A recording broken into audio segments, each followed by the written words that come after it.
नमस्कार दोस्तों, आपका फिर से एक बार शुक्ला कैंप पॉइंट में आपका स्वागत है। दोस्तों, केमिस्ट्री की आज की क्लास में लास्ट जो हमने पढ़ा था, वो हमने जो मामला जो पढ़ा है हुआ है उसको अगर रिकॉल करें तो हमने उत्क्रमणीय अभिक्रिया और अनुत्क्रमणीय अभिक्रियाओं के बारे में पढ़ लिया था। साथ ही हमने द्रव्य अनुपाती का क्रिया का नियम भी पढ़ लिया था। सही है। अगर हम बात करें किसकी कि इसके आगे द्रव अनुपाती का क्रिया नियम जो हमने पढ़ा था, तो उस चलते हैं तो उसके एप्लीकेशंस देखते हैं किसके द्रव्य अनुपाती क्रिया नियम के। क्या देखते हैं? द्रव्य अनुपाती क्रिया नियम के एप्लीकेशन। आपने देखा था कि लास्ट टाइम हमारे पास जो आया था वो क्या था कि के सी बराबर K F upon K B equal to active mass of product divide by active mass of reactant. क्या है था? ये क्या है? वेग स्थिरांक कौन सी अभिक्रिया का? पश्च अभिक्रिया का। वेग स्थिरांक किसका? पश्च अभिक्रिया का। यहां तक पढ़ लिया था। और ये कौन सी अभिक्रिया का? अग्र अभिक्रिया का। और ये केसी क्या है? साम्य स्थिरांक। क्या बेटा? साम्य स्थिरांक। यहां तक हम पढ़ चुके थे लास्ट क्लास में। इससे आगे की अगर हम बात करें तो इससे रिलेशन से कैसे कैसे क्वेश्चंस किए जाते हैं और कैसे क्वेश्चंस होते हैं उनको देखेंगे। देखिएगा, अगर सपोज करो कि कोई एक रिएक्शन लिखता हूं मैं, N2 प्लस 3H2 की अभिक्रिया करवाई और 2NH3 अमोनिया फॉर्मेशन रिएक्शंस की बात कर रहे हैं की बात की। ये भी गैस फॉर्म में है, ये भी गैस फॉर्म में है और ये भी गैस में है। अब देखिएगा, अगर इस अभिक्रिया के लिए आपसे पूछा जाए कि साम्य स्थिरांक का मान ज्ञात करो, क्या पूछा जाए? साम्य स्थिरांक। तो कैसे करेंगे एक बार देखने का प्रयास करें कि कैसी निकालना है सर? साम्य स्थिरांक निकालना है हमें। Product upon active mass of reactant. सही है, ठीक है। अभी ठीक है, हमने कहा कि ये क्या है सर? इधर ये क्या है सर? ये उत्पाद है। क्या है? उत्पाद।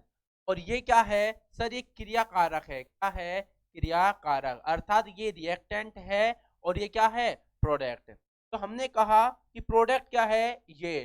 तो देखिएगा, जो भी प्रोडक्ट है उसके आगे जो स्ट्राइको ये नंबर्स जो दिए गए हैं इन्हें बोलते हैं स्ट्राइकोमेट्रिक कोफिशिएंट या रस समीकरण मिति।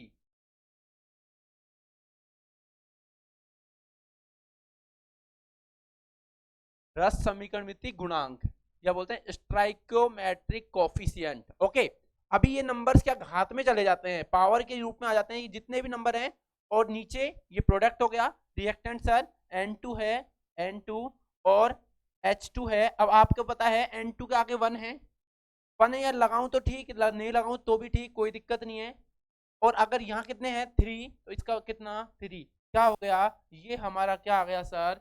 इसी आ गया। क्या आ गया? साम्य स्थिरांक का मान। किसका मान? साम्य स्थिरांक का मान। इससे एक बात समझना कि एक तरफ प्रोडक्ट है और एक तरफ क्या है? रिएक्टेंट। सर ये तो हो गया साम्य स्थिरांक। क्या हो गया? साम्य स्थिरांक। अगर हम आगे बात करते हैं किसकी, देखिएगा, अगर इसको मैं यहीं पे मेंशन करता हूं,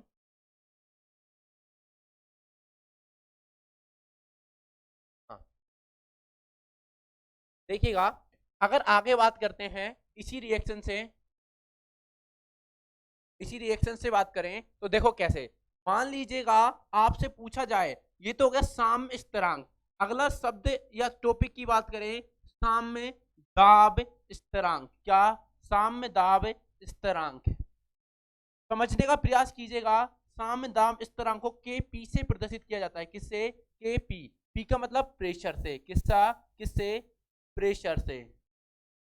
ठीक है। अब समझने का प्रयास कीजिएगा, क्या होगा कि गैसीय अवस्था में कौन से गैसीय अणु भाग लेते हैं? कौन लेते हैं? पहली बात, कौन लेते हैं?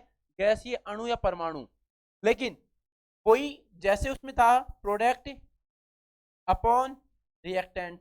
अब सर प्रोडक्ट कैसे? कि देखिएगा, अगर इसका ही निकालें, इसका N2 और H2 2NH3 अमोनिया फॉर्मेशन का, इसके लिए साम्य दाब कैलकुलेट करें। तो देखो साम्य दाब कैसे करेंगे कि भाई दाब उत्पाद का क्या हो गया, पी दाब का वो है NH3, PNH3 का होल 2 डिवाइड बाई रिएक्टेंट कौन है N2, तो पी दाब से रिलेटेड हो गया N2 और H2 और वो किसका PH2 की पावर कितनी 3। ये क्या आ गया बेटा, साम्य दाब स्थिरांक। क्या आ गया, साम्य दाब स्थिरांक। अर्थात किसी भी साम्य अवस्था पर किसी गैस के मोल, किसी भी साम्य अवस्था पर किसी गैस के मोल को उत्पाद के सक्रिय कारक बटे अगर उत्पाद के सक्रिय कारक तथा क्रिया कारक के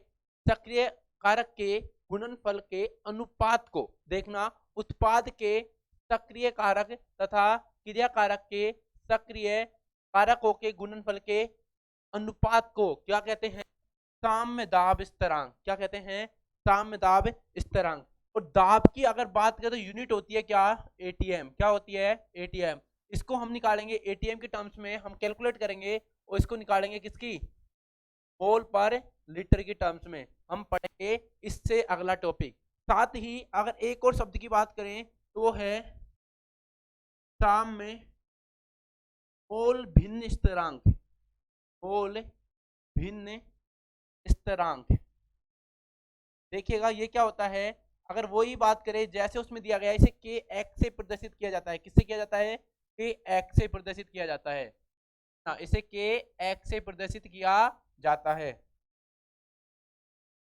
के एक्स से प्रदर्शित किया जाता है। और के एक्स बराबर वही उत्पाद एक्स NH3 का होल 2 बटे एक्स N2 और एक्स H2 की पावर 3। याद रखना ये सब किस में, ये x का मतलब क्या है सर, x का मतलब होता है मोल भिन्न। जिसका मोल भिन्न निकालना है, सपोज करो A का, तो n A के मोल बटे जितने भी अवयवी कण हैं n टोटल। अगर मान लीजिएगा x B का निकालना है तो n B upon n total. इसके द्वारा हम मोल भिन्न की गणना कर सकते हैं और ये यूनिट लेस होता है। क्या होता है, यूनिट लेस होता है। अब समझने का प्रयास कीजिएगा, इससे आगे हम चलते हैं। तो अगर कोई क्वेश्चन हो जिसमें हमें ये सब कुछ कैलकुलेट करना हो तो वो कैसे करेंगे, एक एक क्वेश्चन से हम समझने का प्रयास करेंगे, देखेंगे हम। मान लीजिएगा मैंने लिया क्या, H2 प्लस I2 से 2HI बन रहा है। क्या बन रहा है, 2H। हमने इसका KC कैलकुलेट करना है, KP कैलकुलेट करना है और KX कैलकुलेट करना है। तो हम क्या करेंगे, प्रोडक्ट एक्टिव HI का स्क्वायर बटे H2 और I2। अगर इसकी बात करें K नहीं P, अगर इसकी बात करें तो PHI का होल स्क्वायर बटे PH2 और PI2। सही है। अगर इसकी बात करें तो XHI का होल स्क्वायर बटे XH2 और XI2। ऐसा कभी नहीं करें कहीं इनको दो मान लें, ऐसा है I2 पूरी एक कंपाउंड है, ना कि ऐसा कर ले स्क्वायर कर दे I का, ऐसा कभी नहीं करना है। तो ये तो होता है आपका KP KC। लेकिन अगर हमें किसी भी, अगर इनकी इकाई की बात करें, किसकी बात करें, इकाई की बात करें, किसकी बात करें, सुनना भाई। तो इकाई मेरे हिसाब से आप बेसिकली समझ सकते हैं कि इसकी इकाई आसानी से निकाल सकते हैं कि जितना ऊपर है उतना नीचे है तो इक्वली हो गई। अभी हम इसको समझेंगे केपी केसी की टर्म में। अगला जो हमारा जो टॉपिक है वो है केपी, एक बार देखना, केपी व केसी में संबंध। केपी व केसी में संबंध। सुनना कि जो के है साम्य दाब स्थिरांक तथा साम्य स्थिरांक के मध्य का जो संबंध है उसको समझने के लिए हम समझेंगे कि कैसे क्या संबंध है। लेकिन पूरा करने से बढ़िया है हम आपको सीधा संबंध बता दें, Kp बराबर Kc डॉट RT की पावर डेल NG। चाहे तो हम पूरा कैलकुलेट कर सकते हैं, लेकिन उसका कोई मतलब नहीं है, हमें इस चीज को समझना है। ये संबंध होता है Kp साम्य दाब स्थिरांक बराबर साम्य दाब स्थिरांक बराबर, ये क्या है, साम्य स्थिरांक, और ये क्या है, आर क्या हो गया, गैस कांस्टेंट, गैस नियतांक, ठीक है। और टी क्या हो गया, टेम्परेचर। और डेल एन जी को समझेंगे हम, मेनली हमें समझना किसको है, डेल एन जी को। सुनना, अगर डेल एन जी की बात करें, किसकी, डेल एन जी की,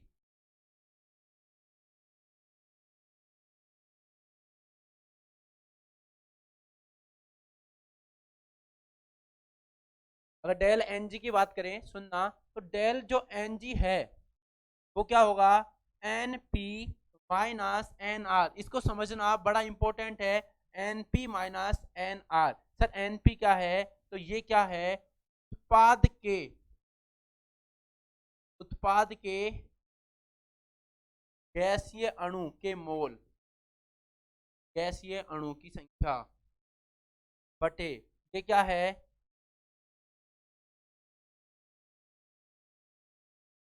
क्रिया कारक के गैस के अणु की संख्या। कैसे, देखना बड़ा इंपॉर्टेंट है, समझने का प्रयास करना। कैसे, सर ये क्या है, देखो मैंने अभी एग्जांपल लिया था, N2 प्लस 3S2 से बन रहा था क्या, 2NH।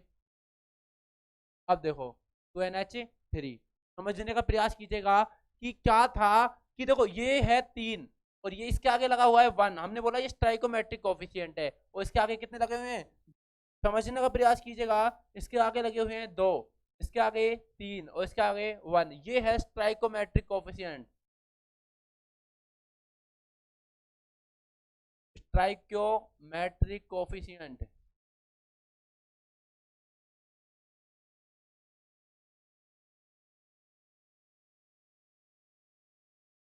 ये है,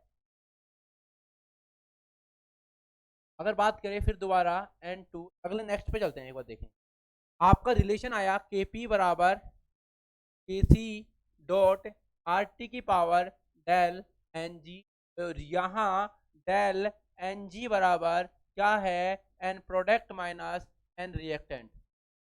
अगर आगे बात करें तो इक्वेशंस के आधार पर तो देखें, एक इक्वेशन है अभी अभी आपको बताई थी, N2 प्लस 3H2 से क्या बन रहा है, 2NH3, क्या बन रहा है, 2NH3।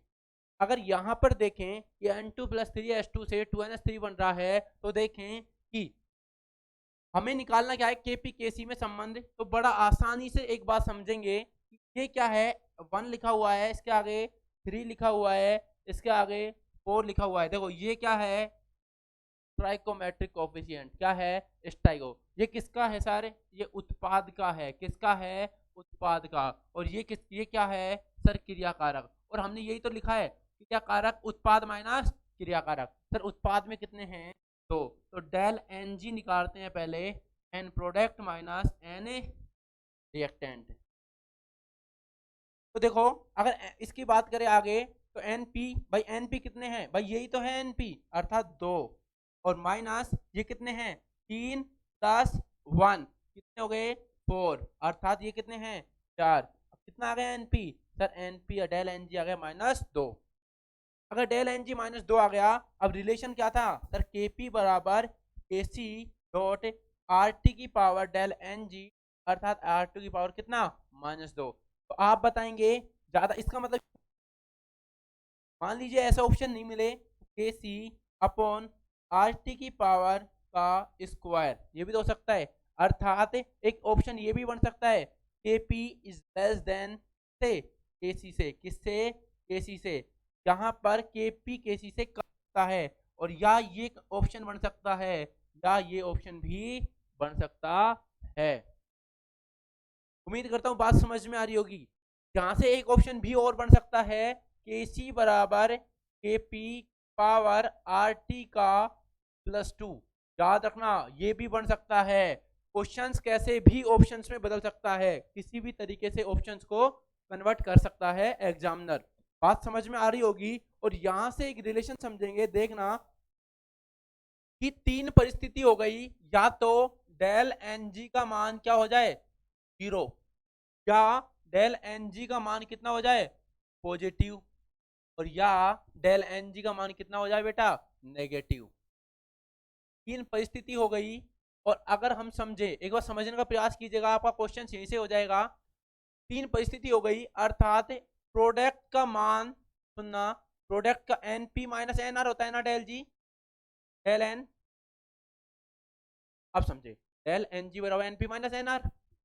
अगर ये नेगेटिव है अर्थात प्रोडक्ट क्या होगा कम होगा, अर्थात एन पी का मान क्या होगा कम होगा, किससे एन आर से, पहली शर्त।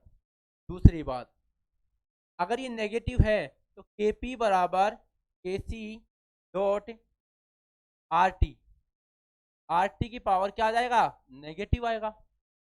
और जब ये नेगेटिव आएगा तो इसको ऐसे भी लिख सकते हैं, के पी बराबर K C upon are T की पावर। अब नेगेटिव की जगह क्या आ जाएगा पॉजिटिव, सही है। या फिर इसको ये भी लिख सकते हैं,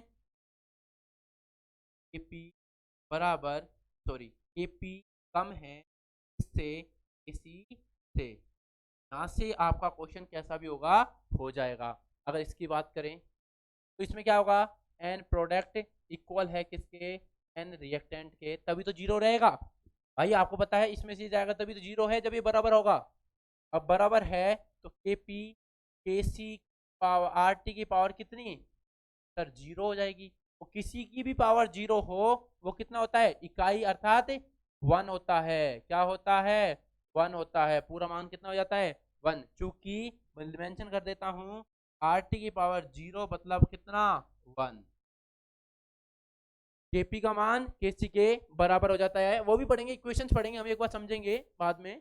अब इसमें देखिए तो उल्टा हो जाएगा, किसका एन प्रोडक्ट ज्यादा हो जाएगा किससे, एन रिएक्टेंट से, एन रिएक्टेंट से, सही है। अगर वो ज्यादा हो जाएगा तो के पी बराबर के सी आर टी की पावर पॉजिटिव आएगी। तो इसका मतलब के पी का मान ज्यादा हो जाएगा किससे के सी से। ये रिलेशन याद रखना, हर सवाल आपका हो जाएगा। क्योंकि अब समझे कैसे, हम समझेंगे कैसे वो देखें। अगर हम बात करें इसकी,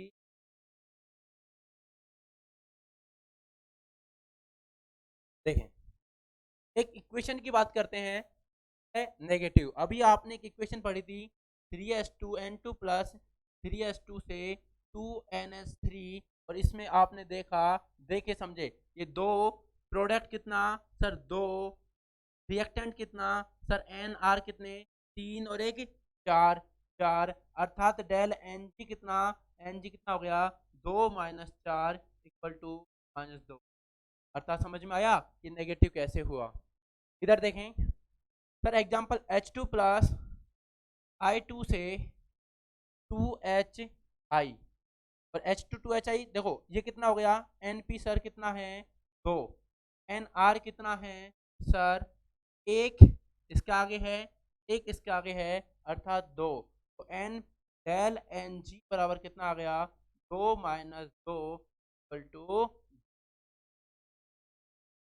इसकी बात कर लेते हैं, एग्जाम्पल PCl5 डिसोसिएट हुआ PCl3 प्लस Cl2 गैस।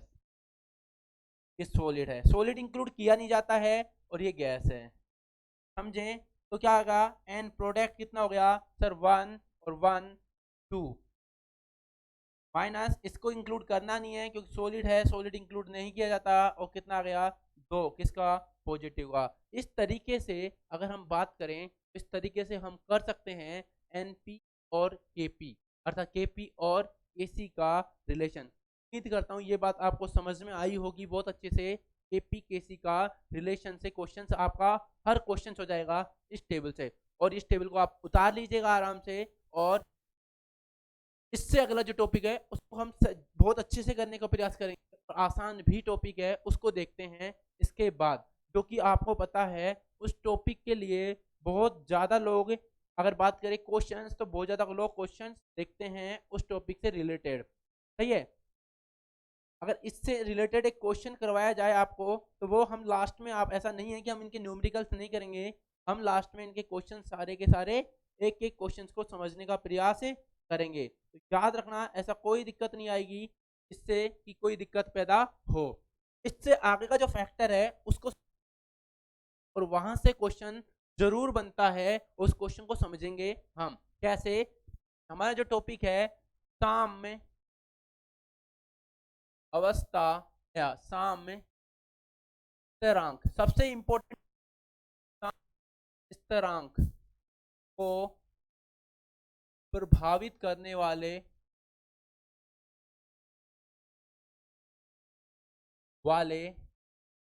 कारक, कैसे कारक से प्रभावित होगा साम्य स्थिरांक, उस चीज को हम समझने का प्रयास करेंगे और आराम से समझेंगे कि ऐसा क्या हुआ जिसकी वजह से साम्य स्थिरांक प्रभावित करता है। अगर हम बात करें किसी भी अभिक्रिया के रस समीकरण मिति की या स्टाइकोमेट्रिक कोफिशिएंट की, तो उनको परिवर्तित नहीं करते हैं तो भी साम्य स्थिरांक से ताप से प्रभावित केवल किससे होता है? ताप से प्रभावित होता है। यदि हम स्टाइकोमेट्रिक कोफिशिएंट को परिवर्तित नहीं करते तो केवल किससे?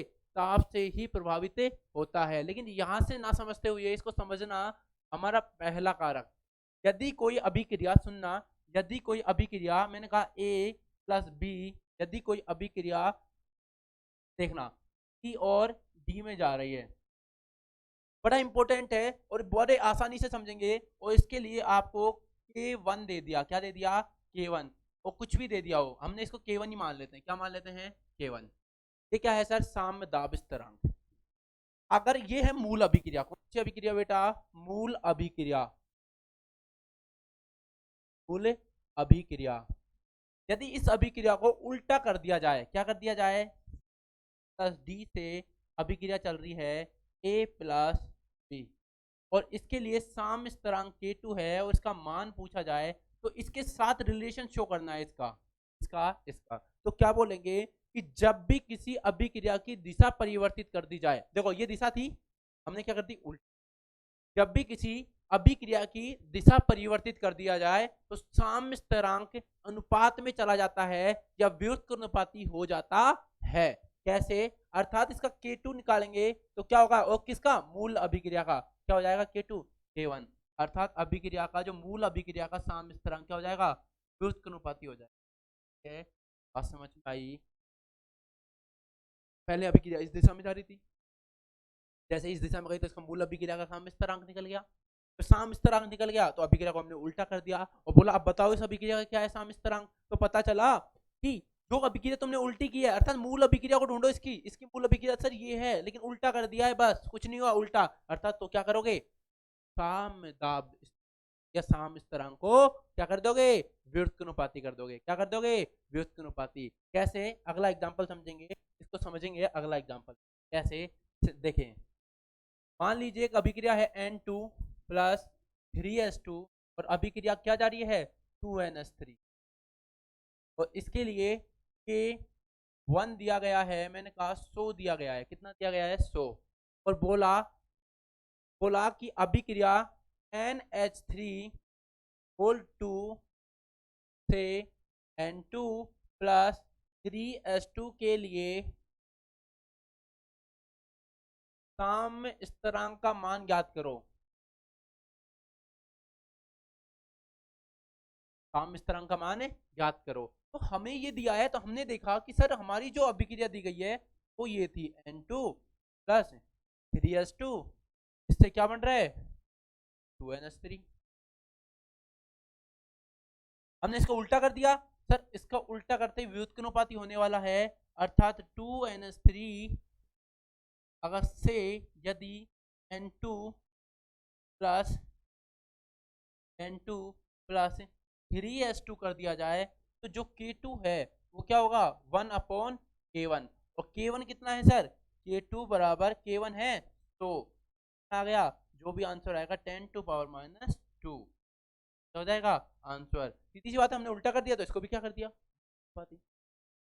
करता हूँ ये होगा पहला प्रभावित करने वाला। दूसरा टाइम,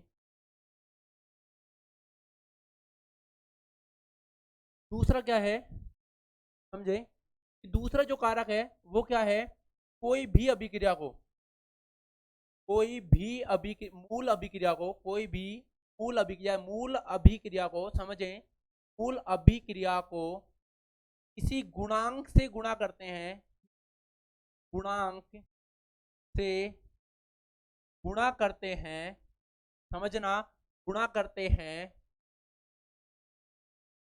तो वह गुणांक घात के रूप में चला जाता है, घात के रूप में चला जाता है। कैसे, देखो बड़ा इंपॉर्टेंट है समझना, और ये बहुत इंपॉर्टेंट है।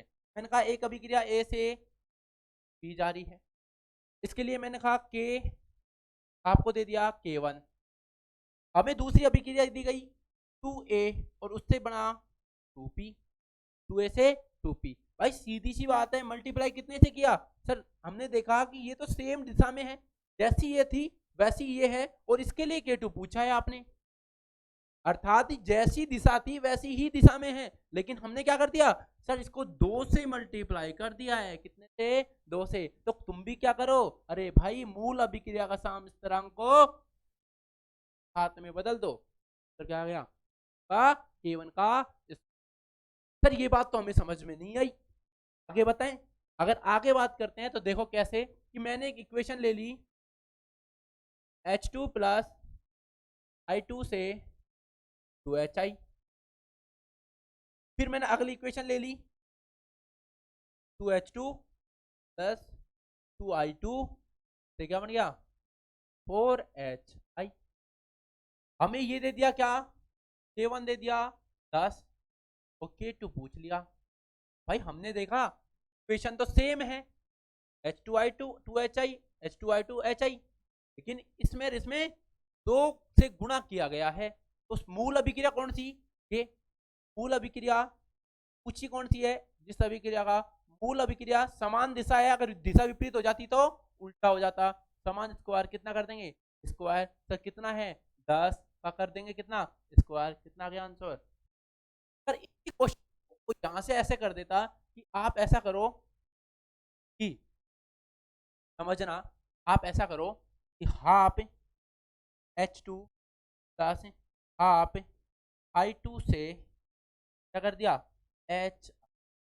अब क्या हुआ सर, अभी देखिएगा मूल अभिक्रिया में और फाइनल इक्वेशन, ये जो आपसे K3 पूछा गया है उसमें अंतर ये है कि इसमें 2 था, इसमें 2 है, अर्थात मूल अभिक्रिया को 1/2 से गुणा किया है, इससे क्या है 1/2 से। तो हमारी मूल अभिक्रिया क्या है K1, इसकी घात कितनी आ गई 1/2, अर्थात रूट। उम्मीद करता हूं बात समझ में आ रही होगी कि अगर दिशा नहीं बदलती है तो समान रख देना है, लेकिन जो भी जिससे गुणा किया है उसको घात में बदले देना है।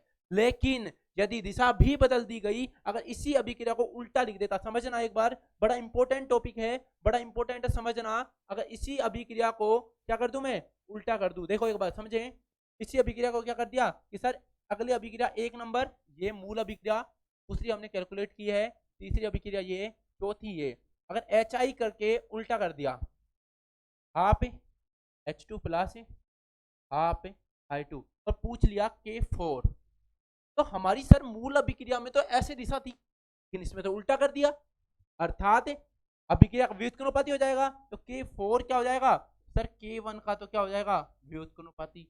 सर मल्टीप्लाई भी किया है 1/2 से, कितने से, इसको मल्टीप्लाई किया है कितने से 1/2 से, तो हम भी इसको क्या कर देंगे 1/2 का हाथ लगा देंगे, कितना आ गया 4 बराबर 1/1। उम्मीद करता हूं 2 अभिक्रियाएं आपने समझी होंगी और दोनों अभिक्रियाओं से इस कॉन्सेप्ट को समझने का प्रयास किया होगा। इसके आगे का जो फैक्टर अफेक्टिंग जो रेट और रिएक्शन या फैक्टर अफेक्टिंग स्थिरांक है उनको हम आगे पढ़ेंगे, इससे आगे नेक्स्ट क्लास में पढ़ेंगे। लेकिन इतना समझें, प्रभावित करने वालों से सीधा सीधा क्वेश्चन आता है, लगता है ऐसा है कि बड़ा कंफ्यूजन का क्वेश्चन है, बहुत आसान क्वेश्चन है और रखिए और याद रखें, विश्वास रखें मेरे ऊपर कि आपको ऐसे कॉन्सेप्ट मिलेंगे कि आपका क्वेश्चन देखने के साथ तुरंत ही आप 1 सेकंड में, जब हम इनके क्वेश्चंस भी करेंगे तो आपको बताएंगे किस शॉर्ट ट्रिक से इस क्वेश्चन के जाते हैं। उम्मीद करता हूँ आपको मेरा वीडियो आज का पसंद आया होगा। देखिएगा और लोगों को भी शेयर कीजिएगा और चैनल को सब्सक्राइब जरूर कीजिएगा और बेल आइकन को भी लगा दीजिएगा। तो उम्मीद करता हूँ